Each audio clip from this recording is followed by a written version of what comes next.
우리 다 같이 말씀 시편 107편 1절입니다. 여호와께 감사하라. 그는 선하시며 그 인자하심이 영원하매로다. 아멘. 우리 다 같이 한 번만 더 읽어볼까요? 시작. 여호와께 감사하라. 그는 선하시며 그 인자하심이 영원하미로다. 아멘.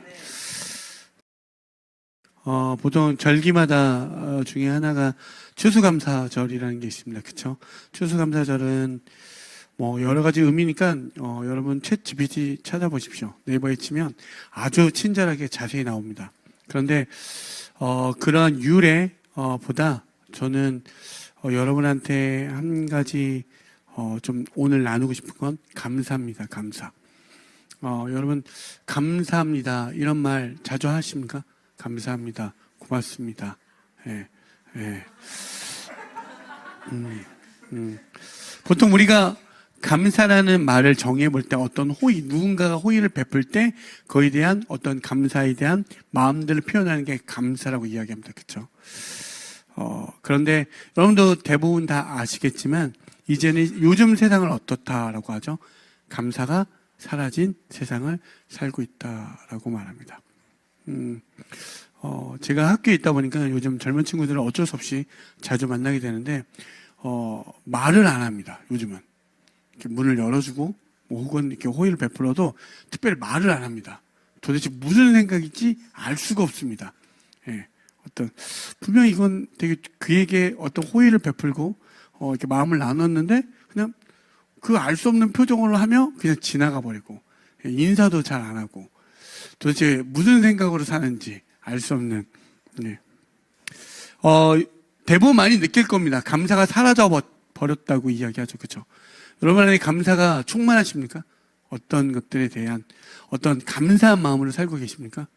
아니면 불만, 불평, 비난, hir난, 질투, 미움, 시기, 질투로 가득한 마음으로 살고 있습니까? 한번 여러분 마음을 이렇게 한번 들여다보십시오. 잠깐이지만 한번 들여다보십시오. 어떤 마음으로 살고 있습니까? 그렇죠? 그런데 이 감사에 대한 말을 찾아가 보면서 과연 성경에서는 이 감사가 사라진 세상을 과연 이야기하고 있을까 한번 찾아봤습니다. 그때 바울이 이렇게 이야기하더라고요. 디모데후서 3장 1절에서 2절에 보면 너는 이것을 알라. 말세에 고통하는 때가 이르러 사람들이 자기를 사랑하며 돈을 사랑하며 자랑하며 교만하며 비방하며 부모를 거역하며 감사하지 아니하며 거룩하지 아니하며. 여러분 어떻습니까? 바울이 왠지 지금 현 시대를 살고 있는 것 같지 않습니까? 이미 2000년 전에 우리의 오늘날을 바라보고 이야기해 주는 거. 그래서 우리가 흔히 그런 말 하죠. 말세 지만을 살고 있다라고 합니다. 말세 중에 끝에를 달려가고 있다. 이게 무슨 종말론, 말세 이런 것들을 이야기 아니라 정말 우리가 이 땅을 살아가는 데 있어서 현재 우리가 어떠한 세상을 살고 있는지 정확하게 성경은 이야기해주고 있습니다. 다시 한번 보면 사람들이 자기를 사랑한다고 하죠. 그죠? 요즘은 자기 행복이 제일 중요하다고 이야기하고 돈을 사랑하고 그죠? 만몬주의, 자본이 돈이 행복을 살 수 있는 세상이라고 이야기합니다. 사람마저도 돈으로 충분히 살 수 있다라고 말하고 그죠? 자랑하고 교만하고 비방하고 부모를 거역하고. 여러분 방송 보면 있죠? 어린 자녀가 막 엄마 막 머리끝 그거 볼 때마다 저는 아무리 제 안에 감사가 충만하더라도 그걸 보면요 참을 수가 없습니다. 그냥 감사하지 아니하며 거룩하지 아니하며. 여러분 정말 우리는 어떠한 시대 말세를 살고 있고요. 바울은 정확하게 이걸 우리에게 이야기하고 있습니다. 한번 보시죠. 오늘 감사하지 않는 사회 한번 볼까요? 보통 우리가 감사를 잃어버렸다 할 때 어떤 거에 잃어버리면 익숙함 때문에 감사를 잃어버립니다. 여러분 지금 다 손에 뭐가 들고 있습니까? 지금 여러분 그만 천천히 지금 딱 그 상태를 유지하십시오. 여러분 손에 스마트폰이 들고 있는 사람, 이런 사람들은 대부분 불안지수가 높은 사람들입니다. 핸드폰이 항상 손에 떨어지고 있잖아요. 핸드폰이 손에 떨어지는 사람들 있죠. 이분들은요 그냥 단순히 그게 아니라 불안해합니다. 여러분 핸드폰이 스마트폰이라고 하는 거 있잖아요. 누구에게나 지금 다 갖고 있습니다. 여기에 혹시 스마트폰이 없는 분 계십니까? 스마트폰이 없는 분. 없죠. 다 있습니다. 다.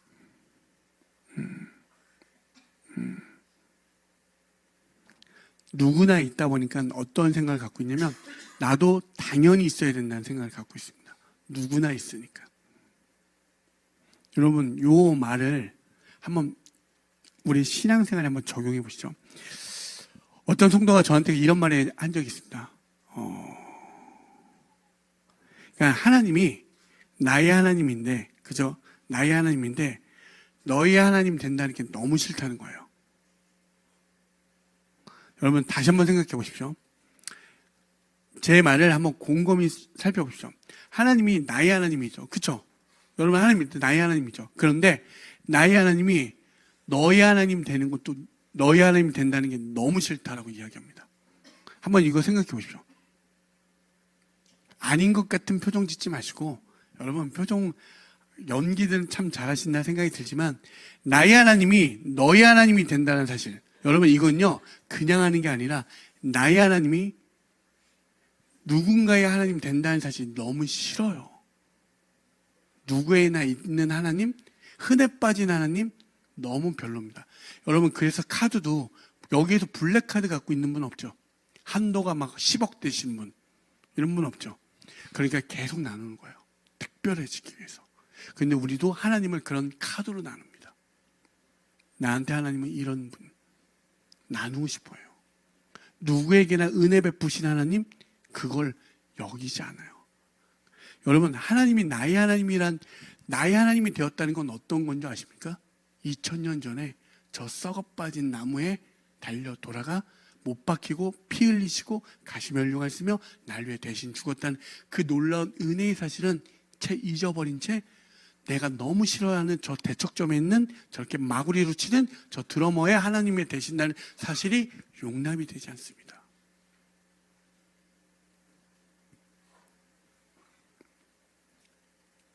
한번 여러분 왜 감사를 잃어버렸는지 생각해 보십시오.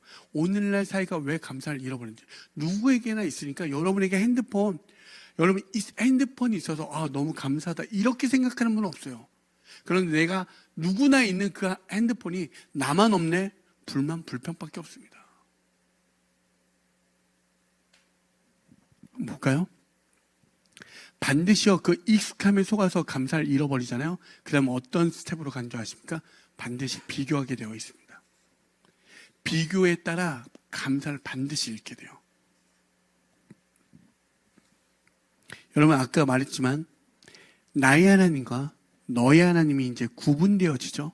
그런데 저 17살짜리 친구는 대학에 붙었어요. 근데 나는 여전히 노력했는데 떨어져요. 쟤는 잘 돼요. 하나님이 그에게는 어떤 은혜와 모든 어떤 성공과의 은혜를 막 부어주는 것 같습니다. 근데 나의 삶은 여전히 순례자의 길이에요. 오늘도 일어나도 내일도 일어나도 광야입니다. 도무지 보이지가 않고요. 도대체 물은 보이지 않는 그 삶. 여러분 어떻습니까? 반드시요 하나님의 기준 가운데 우리는 비교하기 시작합니다. 감사를 잃어버리면. 그러면 반드시 어떤 것만 드러난 줄 아십니까? 원망, 질투, 미움, 시기. 우리는 어릴 때 수도 없이 불러보죠. 미움 같은 시기 질투 버리고 우리, 근데 안 됩니다. 미움 죽이고 싶죠. 그냥 시기 끝도 없습니다. 질투, 정말 어릴 때 불렀던 찬양대로만 살면요 여러분 이미 우리는 하나님의 나라를 경험합니다. 돈으로도 못 가요. 그죠? 돈만 있으면 되잖아. 여호와는 나의 목자십니까? 아니요. 돈 100억이 나의 목자라고 이야기합니다. 10편 23편이 아니라 재물 23편이죠. 여러분 정말 하나님이 있다라고 생각하십니까? 정말 생각해보세요. 감사를 잃어버린 건 바로 여기에 있습니다. 익숙함에 속고요 비교에 속습니다. 아브라함의 하나님도 있지만 이삭의 하나님이에요. 여러분 저는 선지자의 이름으로 그 사람의 이름을 장명하는 사람은 거의 본 적이 없습니다. 에스겔 이름 들어본 적 있습니까? 권 에스겔. 없죠. 뭐 안 호세아 뭐 이런 거 본 적이 없습니다. 대부분 뭔지 아십니까? 이삭. 이삭은 팠다 하면 우물, 팠다 하면 우물, 졌다 하면 100배. 여러분, 모든 것의 기준 가운데 보면 우리는 거의 교회마저도 이런 식으로 다 스며들어 있어요. 정말 하나님 기준이 없이 내가 받은 그 하나님의 은혜는 다 잊어버리고 그 누군가 비교하기 시작하며 그게 하나님이 크게 보이니까 우리 안에 감사가 당연히 잃어버릴 수밖에 없습니다. 있을 수가 없어요. 제가 최근에 여러분 이 음악이라는 걸 하다 보면 BPM이라는 게 있습니다. BPM. 근데 그 BPM 안에서 어떤 1분 안에 쳐야 되는 어떤 게 있는데 그걸 하기 위해서는 수많은 노력이 필요합니다. 예를 들면 어떠한 템포를 내가 100 정도에 하고 한 150 정도에 가능했는데 이걸 153까지 올리려면 일주일도 아니고 어떨 때는 때로는 한 달, 두 달 수도 없는 노력과 노력, 손이 다 터지고 굳은 살이 배겨도 될까 말까 하는 그 시간을 보내야 됩니다. 그런데 어느 날 한 제자애가 찾아오더니 저한테 하소연을 하는 거예요. 자기는 이게 안 돼서 속도 2, 3을 올리려고 오늘도 몇 시간 연습해서 안 되고 손을 막 수없이 쳤다가 다시 또 노력하는데 어느 날 유튜버를 봤는데 실력도 자기보다 훨씬 안 되는 정말 실력이 떨어지는데 그 외모가 뛰어난다는 이유만으로 잘 나가고 돈도 많이 버는 모습을 보면서 때리치고 싶다고 이야기하더라고요. 너무 현타가 와서 그의 표현을 하면 너무 현타가 와서 때리치고 싶다고 할 힘이 안 생긴다고 이런 얘기를 했습니다. 여러분 비교하는 순간요 그 순간 어떻게 된지 아십니까? 그게 바로 수월이에요. 수월이 뭔지 아시죠? 지옥이라고 하는 거예요. 여러분이 지옥 갈 때 불구덩이 막 이런 거 생각나죠? 여러분 정말 지옥이 뭔지 아십니까? 내가 생각하는 그것이 끝없이 반복되어지는 겁니다. 끝없이 거기에서 헤어나오지 못하는 상태, 평안할 수 없는 상태, 끊임없이 계속 반복되어 그것만 떠올라지는 상태. 그게 비교의 소리예요. 여러분 비교라는 소리 딱 찾아오잖아요. 그냥 바로 자기를 파괴하는데 가장 딱 좋습니다. 나 자신을 파괴하고 싶다. 그럼 비교하십시오. 너 그렇게 해봤자 그거 뭐야? 사운드가 왜 이래? 드럼 뭐야? 여러분 한번 비교하기 들어가. 너 노래가 왜 그래? 그렇게 몇 년 했는데 겨우 그거야? 갈라지고 pit이 떨어지고. 여러분 끊임없이 그렇게 되어 있습니다. 그게 연주야? 다 뭉개지고. 여러분 정말 감사가 있습니까? 아니요. 비교하는 순간 다 잃어버립니다. 그런데 비교하는 순간 어떻게 되는지 아십니까? 아까도 그랬지만 그가 나보다 나아지니 그걸 도무지 허용할 수 있는 내 마음의 그릇이 없습니다. 그때부터 우리 가운데 다음 스텝이 뭘로 가는 줄 아십니까? 탐욕이 찾아옵니다. 탐욕이. 더 가지려 합니다. 내가 너보다 더 많아야 내가 비로소 행복할 수 있고 비로소 감사할 수 있다는 구조로 들어갑니다. 여러분 모든 경제 구조를 보십시오. 모든 광고, 모든 이 땅에 있는 메커니즘 구조를 보면 다 어떻게 되어 있죠? 탐욕을 불러옵니다. 그런데 왜 이렇게만큼 경제 구조가 욕망을 자극하는 줄 아십니까? 인간에 대해서 너무나 잘 알고 있기 때문에.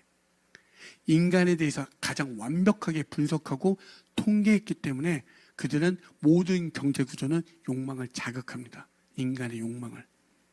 여러분 한번 자동차 광고를 한번 연상해 보십시오. 아버지가 새 차를 끌고 딱 오면 가족들과 환히 막 뛰면서 어딘가 여행을 떠나며 매우 행복한 장면들이 그려집니다. 그렇죠? 그러면 똥차를 끌고 다니는 사람의 아버지는 어떤 모습이죠? 능력 없고 가정에 불행만 주는 아버지로 반대로 연상되어지게 되어 있습니다. 여기 핸드폰 중에 내가 제일 오래됐다. 한 2010년도 걸 갖고 있다. 2010년도는 안 되지. 말이 안 되나? 한 2020년도면 되나요? 그럼 약간 구형폰인가? 난 2020년도 구형폰을 갖고 있다. 와, 대단하십니다. 이렇게 되는 순간 우리는 어떤 생각이 들어요? 구형폰을 들고 있다고 해서 어떤 생각이 찾아온지 아십니까? 그 사람의 삶도 구식이라 여기고 구형이라 여기고 뭔가 사실시대에 뒤떨어졌다 여기는 우리의 어떤 비교 이런 것들이 지배하게 되어집니다. 끊임이 없다니까요. 그래서 뭐요? 너 행복해지려면 남들보다 돈이 더 많으면 행복해질 수 있어? 모든 세상이 우리에게 이렇게 이야기합니다. 그래서 어떡하죠? 코인에 투자라고, 주식에 투자라고. 그들은 손실을 이야기하지 않습니다. 너의 어떤 삶의 질의 향상만을 이야기합니다. 너의 놀라운 그 우상향 그 길밖에 없어. 하지만 내 삶은 남들보다 뭐요? 미모가 출중해지면 행복해질 수 있다라고 얼굴을 뜯어고치라고 계속 세상은 성형하라고 이야기합니다. 야, 여기 좀만 찝어주면 괜찮을 것 같아요. 여기 좀만 이렇게 해주시면 좋을 것 같아요. 여기서 이렇게 해주시면 훨씬 더 행복할 거라고 끊임없이 세상은 이야기합니다. 어떻습니까? 행복하십니까? 그렇다면 도대체 행복이 무엇이기에 우리는 감사를 이렇게 다 잃어버리게 됩니까? 이 모든 이야기를 한번 정리해보면 우리 삶의 익숙함에 속아서 감사할 줄 모르게 되고 끊임없이 비교에 허우적거립니다. 그리고 그 비교에 허우적거리면서 나오기 위해서 우리는 뭐요? 탐욕을 찾게 됩니다. 그리고 그 탐욕은 어떻게 되는 줄 아십니까? 반드시 남의 경쟁이란 말도 너무 좋은 말, 남을 밟아서라도 그 자리에 올라가라고 이야기하는 거예요. 이게 감사를 잃어버린 세상의 완전한 정확한 단면의 모습입니다. 아마 제가 이렇게 조금 자극적이지만 좀 직설적으로 얘기했을 때 여러분 여기에서 동의를 못하시는 분은 거의 없을 거라 생각합니다. 많이 삶 속에서 깊숙하게 경험하고 있고 아마 알고 있는 부분이에요. 학교에서도 수도 없이 봐요. 그 알량한 작은 어떤 무리 안에서도 금세 자기가 좀만 잘하면 남을 비교하고 남을 판단하고 거들먹거리며 이런 모습이 수도 없습니다. 근데 세상에 나아가 봐요. 여러분 우리나라에서 제일 좋은 대학이라는 대학이 있죠. 세상에 나아가 봤자 아무도 인정 안 해줍니다. 근데 우리는 우리끼리 서로 잘났다고 진짜 아우성을 칩니다. 여러분 그렇다면 세상은 정말 감사를 알고 사랑을 할까요? 행복을 할까요? 이런 본질적인 질문으로 다시 들어가 보시면 답이 나옵니다. 그렇다면 이 시점에서 교회는 어떻게 됩니까? 교회는 예수님이 이 땅에 오신 이유는 하늘의 뜻을 땅에 이루기 위해 오셨습니다. 그죠? 정말 다른 개념이죠. 그러면 교회는요? 교회는 예수가 우리 머리 되시고 우리 몸 된 교회 된 공동체적입니다. 예수의 피로 세워진 교회는 반드시 하늘의 뜻을 땅에서 이루어지는 거예요. 여러분 왜 모여서 기도하는지 아십니까? 왜 모여서 예배하는 거? 제가 수도 없이 이야기하죠. 많은 어떤 유튜브에 쳐보십시오. 나는 교회는 안 나가지만 예수님 믿어. 정말 죄송하지만 제 기준에선 그거는 믿는 게 아닙니다. 계시록 22장 3절에 보시면 어떻게 되어 있죠? 하나님과 그 어린 양 보좌 우편에 앉아 계신 예수님과 성도가 모여 함께 예배한다라고. 하늘의 하나님 나라에서 임한 그 나라의 모습은 예배하는 자의 모습이라고 분명하게 나와 있어요. 그렇다면 그걸 알게 된 예수 그리스도로 그 뜻을 알게 된 자들은 이 땅에서 반드시 어떻게 모여 예배하게 되어 있습니다. 많은 것들을 주장하고 싶죠. 말하고 싶죠. 하지만 그 어떤 나의 삶의 의미부여가 주장되는 게 아니라 하늘의 뜻을 땅에서 이루는 그 시간으로 걸어가게 되어 있다니까요. 여러분의 어떤 수많은 질문 속에 인문학적으로 접근하지 마시고 정말 하나님 기준하여서 한번 생각해 보십시오. 그래서 교회가 대안적 공동체가 되라고 하는 게 그런 이유예요. 세상이 줄 수 없는 진짜 대안을 줄 수 있다고. 왜? 여러분 세상에서 사랑이 정말 그 사랑이 진짜라고 생각하십니까? 아까 감사 이런 것도 아니요. 돈이 더 많아야 감사할 수 있고 너가 더 뛰어나야 감사할 수 있대요. 그런데 성경은 절대 그렇게 이야기하지 않습니다. 사랑도요 다릅니다. 여러분 옆에 있는 사람 혹은 내가 사랑하는 연인들 보십시오. 왜 사랑하십니까? 혹은 이뻐서 잘생겨서 이렇게 해서 사귀었다 칩시다. 그게 얼마나 갑니까? 그 외모와 이 모든 것들이 다 썩어질 것들을 우리는 사랑한다라고 이야기합니다. 그리고 돈만 생기면요 얼마든 여러분 제가 늘 말씀드렸지만 로또를 당첨 1등을 당첨한 대부분의 모든 사람이 제일 먼저 버리는 게 뭐라고요? 가장 사랑한다고 여기는 배우자를 버립니다. 가장 사랑한다는 존재를 버립니다. 돈으로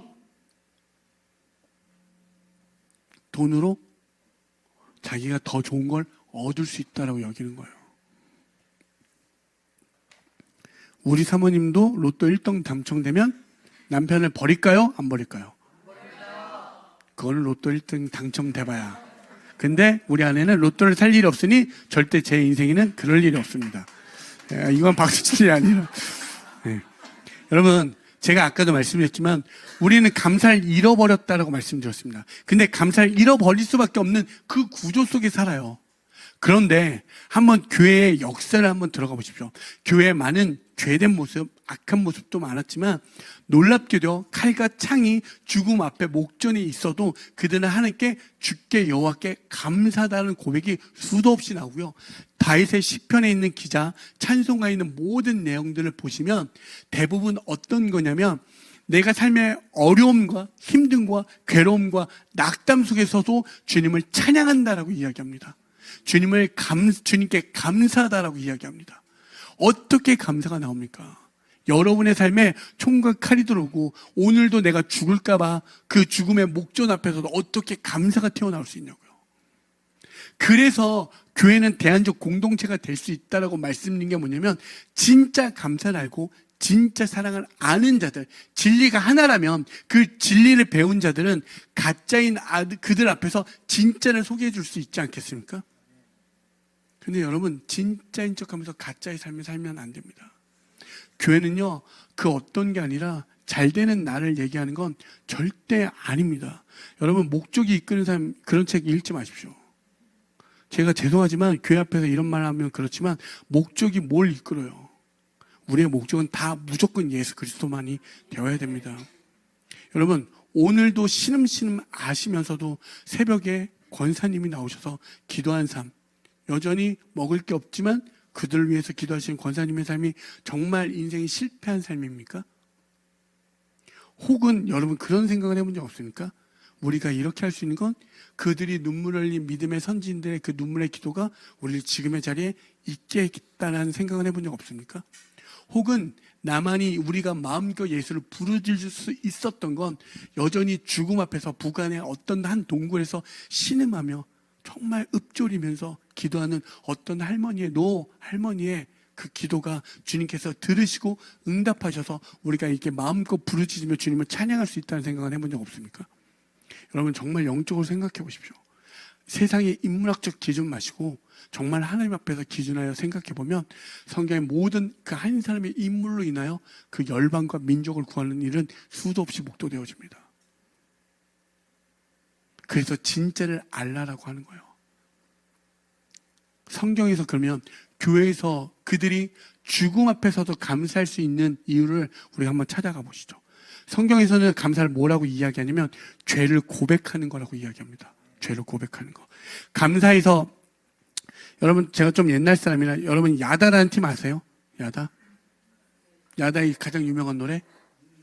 자, 한 소절 갑니다. 네. 여러분 보통 옛날 사람이 야다하면 어떤 거 생각하면 이미 슬픈 사랑, 아마 동동동생 바로 저렇게 활짝 웃잖아요. 옛날 사람은 노래방 가면 야다의 이미 슬픈 사랑 이렇게 부릅니다.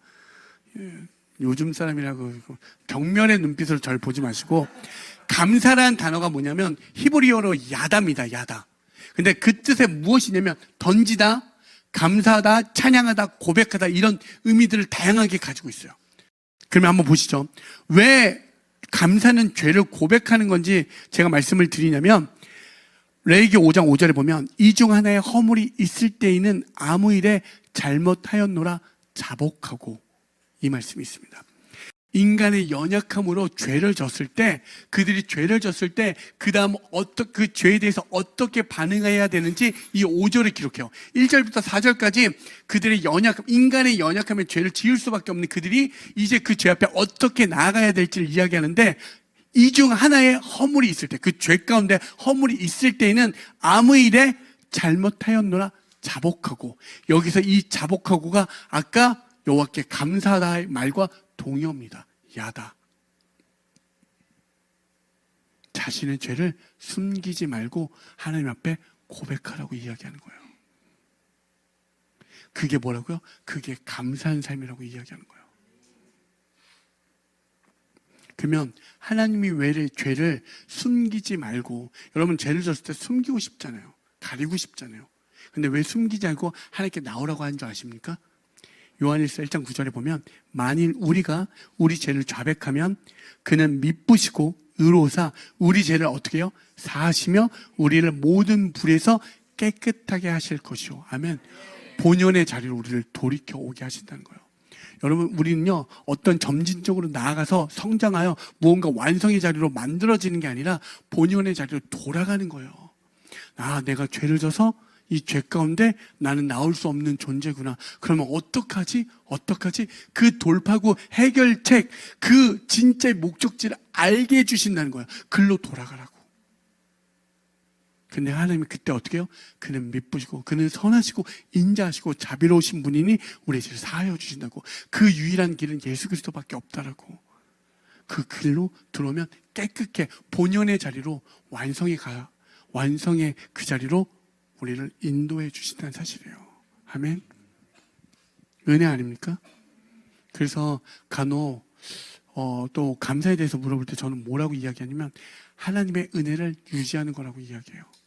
여러분이 받았던, 한번 생각해 보십시오.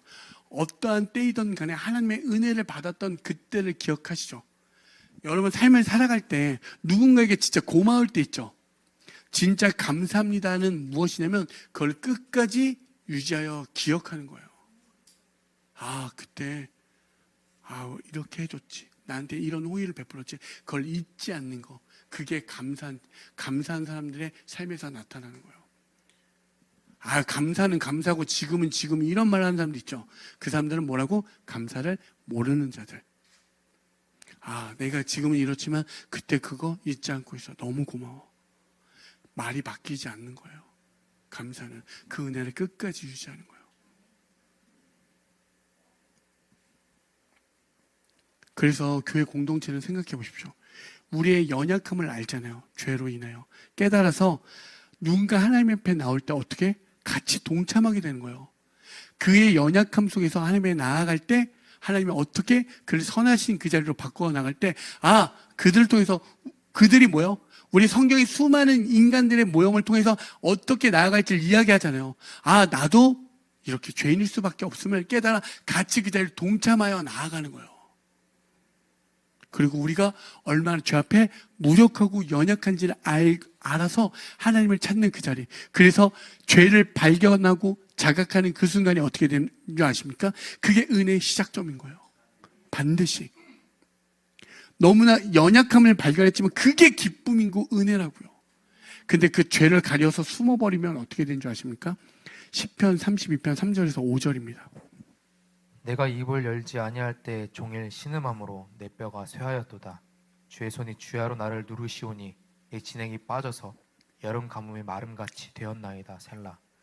내가 이르기를 내 허물을 여호와께 자복하리라 하고 주께 내 죄를 아뢰고 내 죄악을 숨기지 아니하였더니 곧 주께서 내 죄악을 사하셨나이다. 다윗이 밧세바를 범하고 우리 아들 전쟁터에서 죽이게 했습니다. 그죠?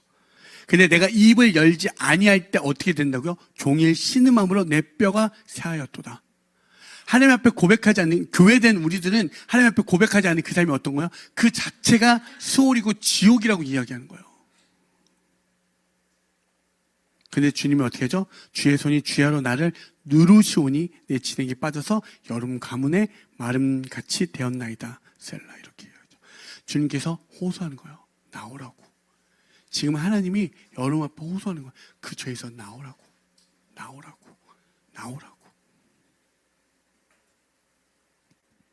한번 생각해 보십시오.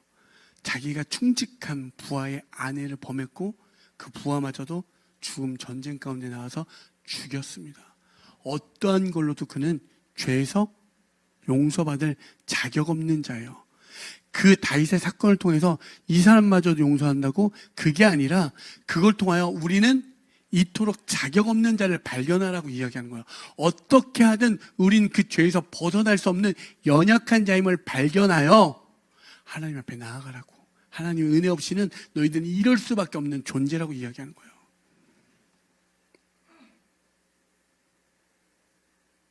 여러분, 그렇게 되면 어떤 게 하나님의 은혜에 감사하지 않을 수 있겠습니까? 신앙생활을 해보면 해볼수록 어떤 것도 나의 어떤 삶 속에서 결단하여 나아갔고, 제가 늘 말했죠. 전 지금까지 술을 단 한 모금도 마신 적이 없습니다. 뭐 저렇게 지독하냐라고 할 수 있지만 제 안에선 그게 신앙이었습니다. 내가 신앙 안에서 절대 하지 않겠다라고 결단하여 정말 온갖, 때로는 군대에서 맞기도 하고요. 온갖 정말 나를 정말 찌질한 놈, 뭐 사회생활, 사회 부적응자, 온갖 비난과 조롱 속에서 한 번도 타협한 적이 없습니다. 그럼 뭔가 대단한 것 같죠? 아니요. 신앙생활을 하면 할수록 내 안에 죄밖에 발견되는 게 없고 나의 어떤 의지로도 결국 도달되는 게 무엇이냐면 나는 죄밖에 지을 수 없는 죄인이라는 사실입니다. 그래서 바울도 죄인이요 마지막에 죄인 중에 괴수라고 이야기하잖아요. 우리는 반드시요, 여러분이 할 수 있는 의지 있죠. 여러분이 할 수 있는 최대치의 의지, 나는 반드시 이렇게 할 거야 라는 그 의지 속에서 끝까지 가보십시오. 발견되는 건 하나님이 은혜 없으면 난 죄밖에 없구나, 이걸 발견하는 게 은혜인 줄 믿습니다. 반드시.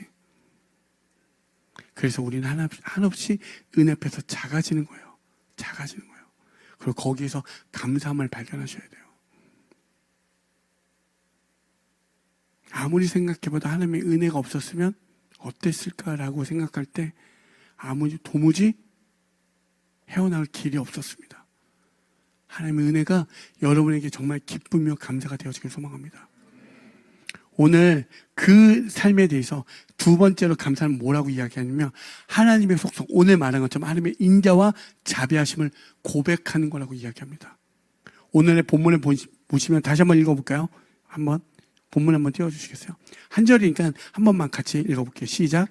여호와께 감사하라. 그는 선하시며 그의 인자하심이 영원하미로다. 아멘. 오늘 그 시편에 있는 이 말씀의 본문을 읽어보면 뭐라고 되어 있냐면 광야에서 길을 잃어버린 자들, 주님을 찾을 때 길을 찾게 하고 흑암과 사슬에 매인 자들이 주님을 부르짖을 때 그곳 가운데 나오게 해주시고 미련하고 병든 자를 회복케 하시고 바닷 가운데 풍랑에 빠진 자를 건져주신다라고 성경에서 쭉 열거하여 이야기합니다. 우리의 죄, 질병, 재정 어떤 위기 속에서도 여호와께 부르짖으면 그가 들으시고 구원을 베푸실 전능자이심을 이 시편이 이야기하고 있습니다. 여러분, 세상은요 자격과 조건을 따집니다. 그렇죠? 근데 하나님은 주를 찾는 모든 자들에게 만나주는 그 은혜가 있어요. 최근에 주식이 엄청나게 뛰었습니다. 그렇죠? 주식을 하신 분들은 환호를 질렀겠죠. 근데 저는 하나님 앞에 몰빵했습니다. 여러분, 얼마를 이익을 받는지 모르겠지만 제가 제 삶을 돌이켜봤거든요. 주님께 몰빵한 그 인생, 세상의 어떤 20년 기준으로 어떤 뭐 그런 게 환산이 있대요. 통계가. 같은 돈을 통장에 넣어놨을 때 10년 후에 예금이자 얼마, 주식 얼마. 그래서 결국 주식은 이렇게 넣으면 향후 어떻게 해서 어떤 이익이 있다. 하나님 앞에 몰빵하면 주식이 어떻게 되는 줄 아십니까? 하나님 주식? 그건 해보시면 알아요. 말로 할 수 없는 수익률이 있습니다. 그냥 여러분에게 장난으로 하는 말이 아니라 진짜 하나님께 올인해 보십시오. 진짜 그 하나님의 인자와 자비하심이 얼마나 큰지를 깨닫게 되어지면 죽음 앞에서도요 감사가 나오는 그 은혜가 있습니다. 이건 할 수 없는 영역이죠. 내가 능히 감당할 수도 없는 영역이죠. 지금 어제까지의 상황, 그저께의 상황은 감사가 나올 수 없는 상황이었지만 저희 아내와 저는 끝까지 하나님의 감사를 찾을 수밖에 없는 자리였습니다. 모든 상황 가운데 힘들지만 주님 감사합니다. 그것들 가운데 모든 게 어떤 것도 감사 없는 그 상황 속에서 감사가 나올 수 있는 그 은혜가 있다니까요. 이건 주님을 만난 자들에게 똑같이 발견되는 모습이에요.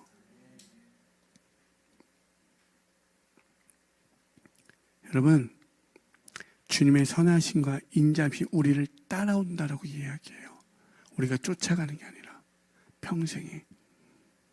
어떤지 아십니까? 그의 선하심이 하나님의 뜻은 우리를 살리시고자 그 아들 예수 그리스도를 이 땅에 화목제물로 보내주셨대요. 화목제물이 된다는 말이 무엇입니까?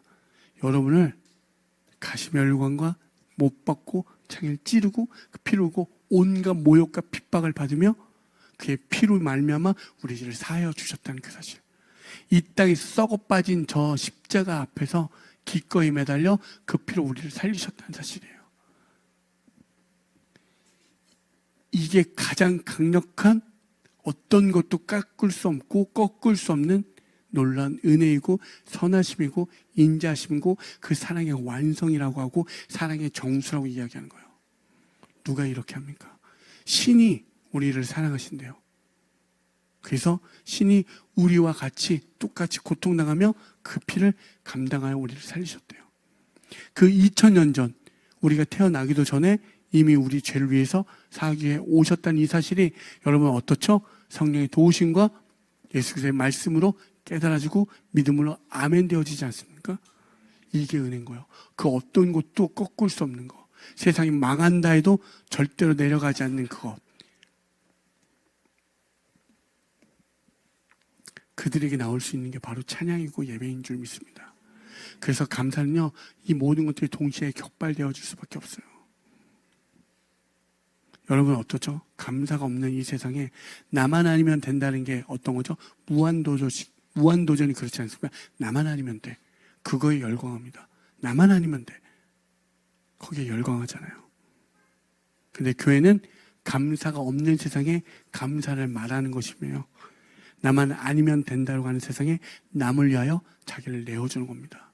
그래서 교회는 교회만이 유일한 대한 공동체가 될 수 있다고 말씀드리는 거예요. 여러분 교회는요 머리가 예수고요 우리 몸은 교회예요. 예수의 뜻대로 가면 내 뜻 의지를 주장하지 않잖아요. 예수님은요 자기의 뜻으로 모든 걸 멸할 수 있지만 십자가에 피 흘려 죽으셨습니다. 누구 뜻대로? 하나님 뜻대로. 이게 모든 성경의 구조고 원리입니다. 교회는 그렇게 할 수 있다는 거예요. 여러분 오늘이 여러분의 진정한 고백에 감사의 날이 되어지길 소망합니다. 여러분의 지금 삶에 때로는 실패요 넘어지며 도무지 내일이 보여지지 않는 광야일지라도 주님이 여러분 안에 계시고 주님이 여러분을 인도해 주신다면 진짜 감사인 줄 믿습니다. 그리고 교회된 우리들은 그 감사가 나올 수 없는 그들을 위해서 함께 울어주고 웃어주고 일으켜 세워주며 그 자리로 같이 나아가는 거예요. 저는 정말 헬세드 처치가 헬세드 공동체가 어떻게 되어지기를 원하냐면 누군가 넘어져 있다면 같이 손잡고 일어주기를 원합니다. 그냥 말이 아니라 그가 감사할 수 없다면 너 왜 감사 못해? 넌 죄가 많아서 그래. 회개해. 이런 그럴 때 어떻게 조동아리를 쳐야 됩니다. 정말 같이 부르짖고 기도해주고 이렇게 세워줘야 돼요. 정말 같이 울어주는 거예요. 정말 교회는 그렇게 되어져야 됩니다. 예수의 마음으로 끝까지 그가 예수를 볼 수 있도록 끝까지 내가 할 수 있는 모든 다른 게 아니라 오직 예수만을 볼 수 있도록. 왜? 거기가 진리라고 진짜 여겨지면 그것만을 소개해야 되잖아요. 그걸 소개하기 위해서 여러분이 갖고 있는 모든 은사 모든 것들을 최선을 다해서 섬기는 거예요. 아멘. 그렇게 되어질 때 그들 보면 그 예수님만 만나면 우리는 알잖아요. 진짜 그 안에 감사가 나올 수 있다는 사실을. 너희 삶에 실패가 있을지라도 그건 실패가 아니라고 분명히 말해줄 수 있잖아요. 아멘. 어떻게 여러분이 실패입니까? 예수가 있는데 어떻게 실패라고 말할 수 있습니까? 과연 성공은 무엇이며 정말 행복은 무엇입니까? 남을 밟아서 더 많이 가지고 더 많이 누린 사람의 행복이라고요? 절대 그렇지 않습니다. 절대 그렇지 않습니다. 진짜 예수님 만나셔서 그 예수로 인하여 감사하고 행복하고 은혜 넘치는 날이 되어지길 소망합니다. 그래서 매일매일이 일어났는데 예수님 계셔서 너무 행복해. 미친놈처럼. 여러분 또 여기서 또 더 길게 하면 여러분 정말 주님을 만나셔서 선하시고 인자하신 그분을 만나시길 소망합니다. 만약에 보이지 않는다면 그 보일 수 있는 우리 헬세드 공동체 그럼 제가 보여드리겠습니다. 이렇게 나오길 소망합니다. 보지 못하는 그들에게 내가 되겠습니다 하는 거예요. 그때 그렇게 서 있는 거예요. 아멘.